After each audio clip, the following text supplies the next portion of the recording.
Për të përmirësuar transparencën dhe komunikimin me qytetarët dhe bizneset, Drejtoria e Përgjithshme e Taksave dhe Tarifave Vendore në Bashkinë Tiranë ka ndërmarrë një hap të ri.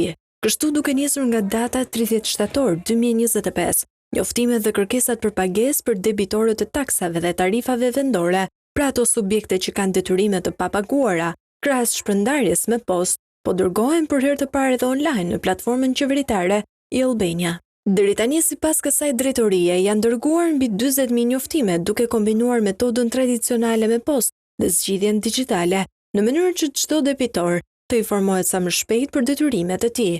Njoftimi gjendet në rubrikën Dokumentet e mia në e-Albania, si nga profili i biznesit ashtu edhe nga profili i individit për pronarët e njësive tregtare. Këto njoftime kanë për qëllim kujtesën e debitorëve për shlyrjen e detyrimeve ligjore në kohë, duke shmangur penalitetet dhe procedurat administrative të mëtejshme.